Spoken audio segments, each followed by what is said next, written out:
Hello and welcome back to our weekly market updates. I'm with Rich. Hello, everyone. And I'm Knight. This week we're going to talk about market updates, employment, what the Fed is doing, and the CARES Act. So let's get to it. This past week we saw the market drop around 2.6%, which is a little disappointing, but compared to the 13.1% rise we had the week before, it's a little expected to see it fall back a little bit. Now that brings us for year to date down around 27%, and then from the highs in February down 28.8%. Still down a lot for the year, but we're off from that 40% drop that we had a couple weeks ago. Very glad that we're off the lows. And as unemployment, we're beginning to see the effects of shutting down the economy. The unemployment rate came out at 4.4%, which is before the latest 10 million people have applied for unemployment in the last 2 weeks.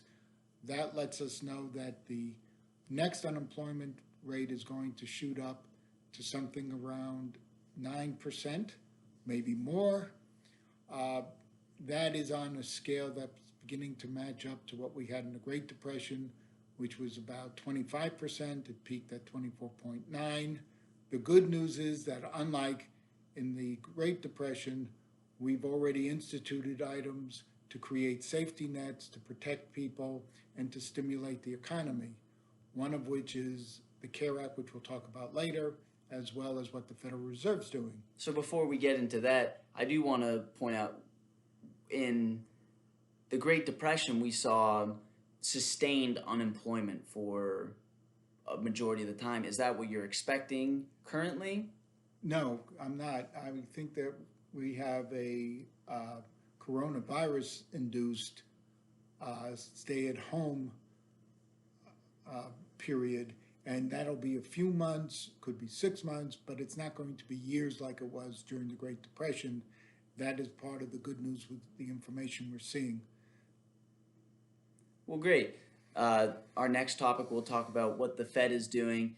And I want to start off by saying this past week, you've probably seen the headlines, what we call a fear-mongering headline of the Fed's balance sheet reaches 5.8 trillion, the highest it's ever been.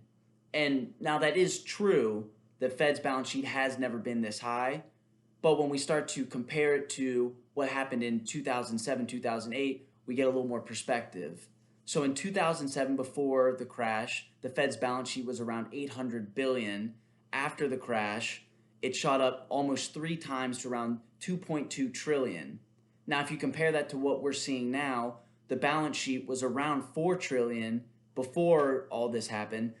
So it's not impossible for us to see the balance sheet to continue to rise to even 8 trillion, maybe even higher beyond that. And again, it's the Fed isn't going to run out of ammunition. They are ensuring that the banks have liquidity and that our fundamental financial system is still strong and is going to be able to handle all this increased volatility.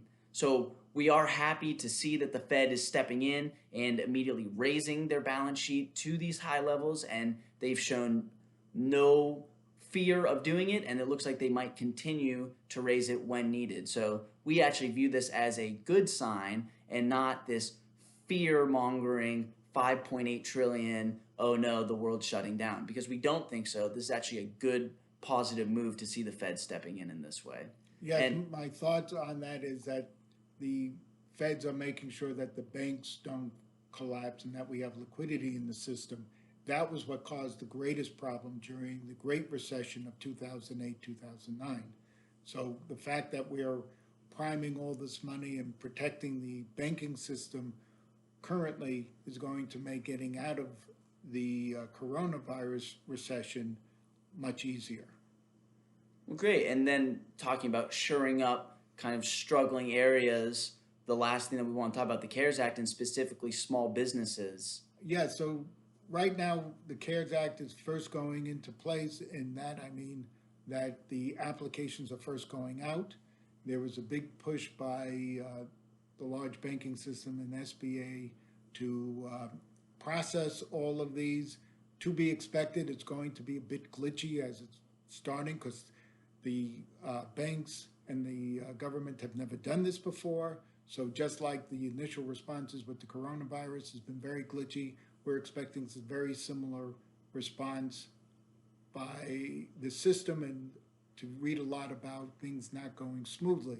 At some point, though, all of this funds will help shore up a lot of small businesses, which will be very good for the economy. It's not going to really have an effect until the coronavirus epidemic has subsided substantially, but then we will have the resources for small businesses to move forward. So we're looking at all of this work right now. We're not going to see anything in the very short term, but soon we're going to see a positive response for it. Well, great. Thank you for that insight. And so the last thing that we want to close with is we're able to handle and give you information on all the practical things that are going on in the market. But we know from our own personal experience, from people who are close to us, the longer that we are in this state of captivity, per se, it does have serious mental effects on us. I notice that when the weather's bad outside and I'm not able to walk or get that nourishment, I feel sad. I feel down in the dumps, and we don't want to ignore that part of it. And so at Coleman Knight, Gail has offered herself as a resource. So if anyone out there is just emotionally down or anything, even if you're emotionally up and you just need to talk to someone about something and it's been hard for you to connect, we absolutely want to be that resource for you, step in and help you in whatever way we can. So I know Gail sent out a Calendly link. Please feel free to utilize that in whatever way you can. And we're here to love and support you. So thank you so much for joining us this week.